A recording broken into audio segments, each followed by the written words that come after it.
are running the show, controlling the purse strings. It's satanic ilk. I don't care what you say. Oh, they're just pleasing the devil. Hey, listen, man. It's in hearts and minds. You watch crime shows and you go, oh my God, how these detectives try to get in the minds of these people and profile them. You know, preventative crime. Well, let's see. Is this person a nut job? What are they going to do? I mean, can you imagine that job? Could you imagine how horrible it is to sit down with these psycho murderers? Some of these people are serial murderers. What they've done to women and children. Could you imagine having to have any contact with these people when they reach out to shake your hand? That's what these detectives have to go through. You think we don't need law enforcement out there? Holy God, and I talk about the highway patrol. And listen, I love the highway patrol. And that's coming from a guy that, believe me, he's got his share of tickets since I was a teenager. Okay, I haven't been the slowest driver, I'll admit. And I'd have a lot more tickets if, all the stupid things I did when I was young, okay, showed up on the radar. But they didn't. And, I got this to say about the Highway Patrol. Listen, if I had to do that job, I could not go to the scene of some gory accident. But just the presence out on the highways. Look at this idiot. Where was he when he was going 165 miles in his Corvette? And the idiot, I mean, what kind of freak does this stuff?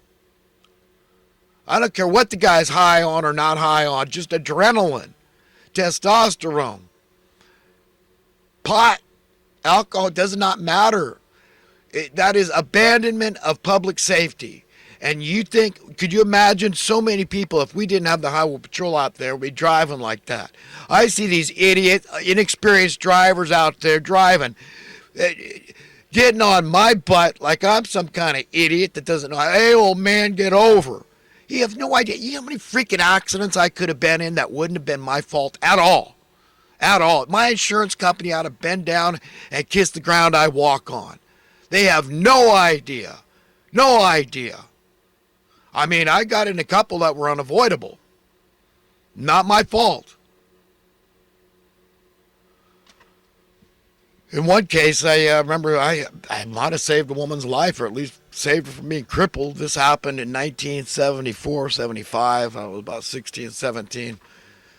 I was living in Santa Cruz, and one of my sisters, Mary Lou, and her friend Denise, we were going to this see Dick Gregory in San Jose. So you got to go over Highway 17. Treacherous road. Treacherous road. You should have seen it before they put a center divide in there. Oh my, every week there were head-on wrecks on this highway. Windy road, I mean, it's slick from the fog. It's going to higher elevations, almost always moist. I've seen people wipe out, inexperienced drivers wipe it, just spin out in the road. Oh, idiots. You have no idea. We were coming across this road. It was foggy and wet, and I was driving my 65 Mercury Comet, beautiful automobile. I'd still be driving that car today if I had known and I hadn't been a dumb teenager that beat the crap out of it. 289 V8 motor, 4-barrel Holley carburetor, dual exhaust, 4 on the floor stock. Beautiful, beautiful Ford Mercury, actually. But, we've been knowing how to make some good crap for a long time. Easy to work on.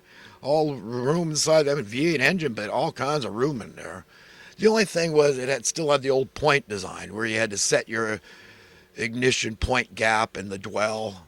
So you had the dwell is just making sure that they're interfaced right, the little points, ignition points, and that the gap was right. But I got pretty good at doing a tune-up. It's a regular thing in the past. But anyhow, we all of a sudden the traffic was stopped, cruising along at 45, 50 is speed limit, because you're going around turns and it's hilly and it's just treacherous. And came around one, and I stopped just in time before I hit the car. I mean, without going into a skid. And at 16, 17, I could drive that good. But this old guy behind me, I don't know if he'd been drinking, but he was driving this brand new, I think it was a Starfire Oldsmobile. I don't think they made those cars more than 1 year. But I remember it was called a Starfire. I think it was an Oldsmobile. But that guy, my car was jacked up. I had air shocks on it, and he just slammed in. His grill met with my bumper. Big ass chrome bumper on that car. It smashed it and it totaled his car. I was able to get mine off the road when the traffic started moving a little. But this woman was running up the highway, and his cars are still spinning out, and they were just driving too fast for the conditions. And she was walking in the road. Oh, it was my fault. My van spun out and all this. I remember it like it was yesterday. I mean, because the adrenaline was pumping, and I just grabbed her because his car was kind of coming right at her, just spinning out of control, because that guy's car was disabled after he hit me. You know, so I've been involved in some pretty hairy, gnarly crap on the highways. I've seen people get run over and killed right in front of me. Since I was a little kid, I was in Palo Alto at a motel, probably a travel lodge with my family swimming in the pool. All of a sudden, a screeching of brakes, and people used to be really reckless. The brakes weren't as good, the cars were heavier, and the stoplight, I guess, somebody stopped short, and there was a pile up right, because people are driving 50, 60 miles an hour. These old jalopies. We're going back to the early 60s, mid 60s.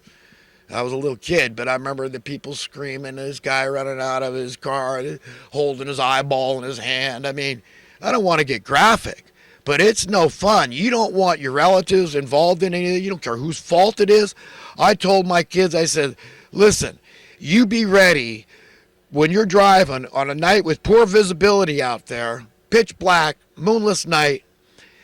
Some drunk fella, dressed all in black, he's going to stumble out in front of your car right when you're going by, unexpectedly.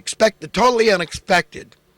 So my hands are clean. If anything happens and they got to live with it, see, you don't want crap on blood on your hands you don't want to have to live with. Doesn't matter whose fault it is even.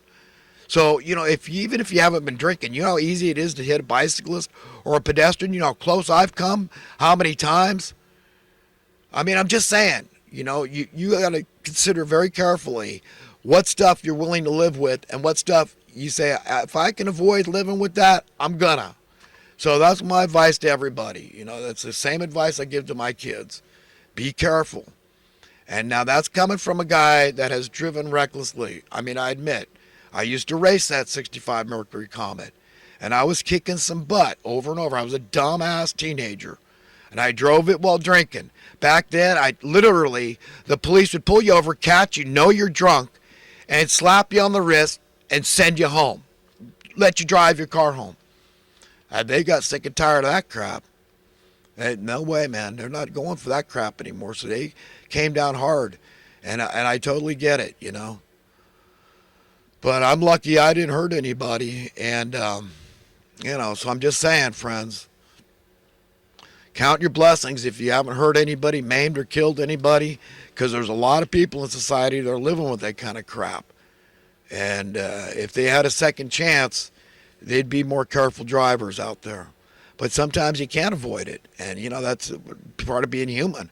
I mean, I have to live with the idea I could kill somebody accidentally. It doesn't matter whose fault or not at fault, But if people are compromised, if they're impaired in any way, they're going to throw the book at you. They call it homicide, man.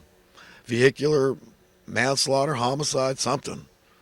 I saw a young couple of 1974, 75, about the same time. I was driving around cruising with my friend Tim down by the boardwalk in Santa Cruz, and down by the Pacific Avenue, the end there where it turns.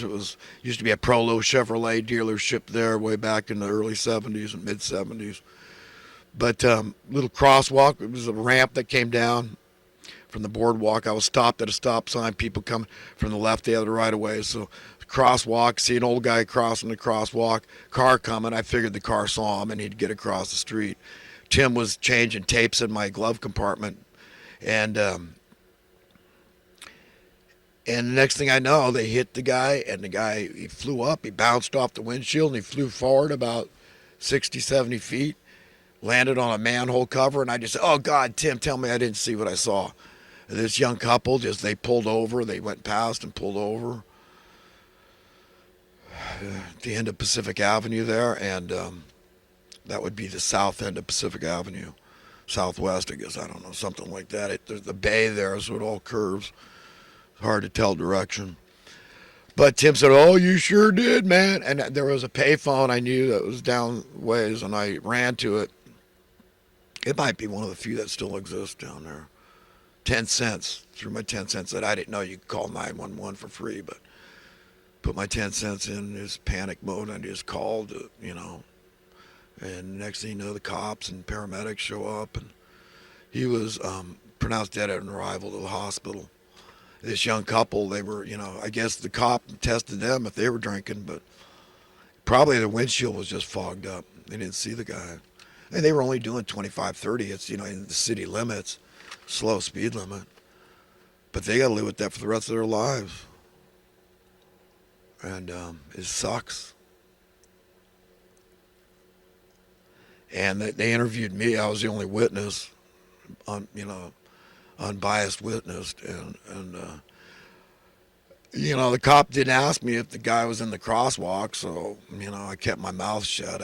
I know it's punishment enough that this person's going to have to live with this the rest of their lives.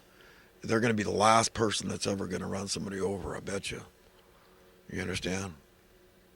And I found out, I read the paper the next day, that there was no citation issued. So, messed up, friends, messed up. So figure out what you're willing to live with and have boundaries, and thank God for your boundaries. Thank God for your boundaries. All those things you won't do for any amount of money, because you live in a world that's controlled by people that will do those things for money. Murder, you understand?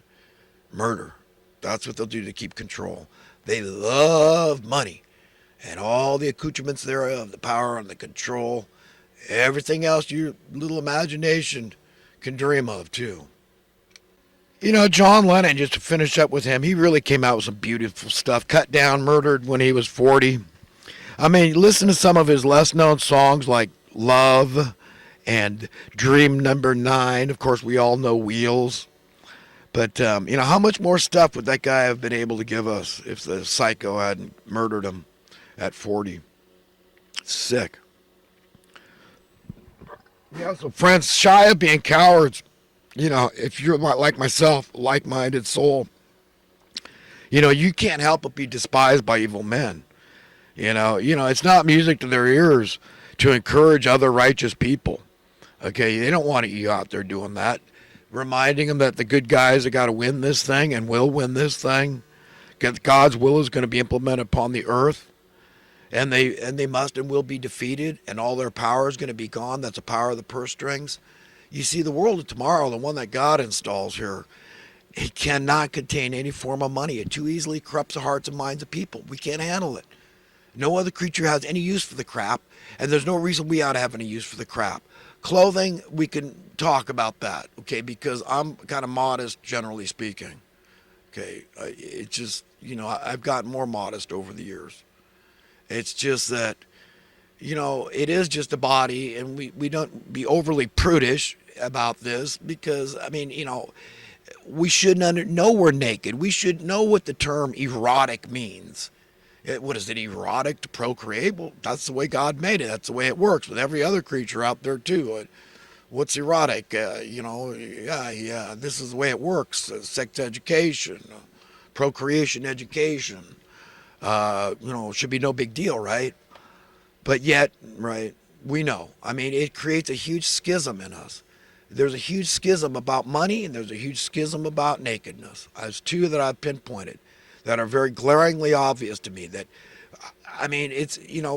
we need God to keep our sanity, because this world don't have sanity to offer, and no human being can offer you the kind of sanity that the one that owns you can, the one that has power over life and death. Okay, that is going to decide your destiny. Okay, that's the one we need to turn to for advice and counsel. And it's right there called the Holy Spirit of Truth, the Comforter, the Counselor. Okay, because I can't do it. But like I say, if I say something that might be important, check it out for yourself. Oh, you owe it to yourself. This is about your eternal destiny, where we go from here. It has everything to do with having right values. That means having the same as God's values, understanding things through His eyes. Okay, this is His planet. All creation belongs to Him. We're His equally beloved children, duh. Okay, you got to fire a parent that plays favorites. And then you understand that all the resources belong to all of us. We're all just passing through anyhow. So what would you do if they were your 8 billion children? Share it? Get along with each other? Live by the golden rule.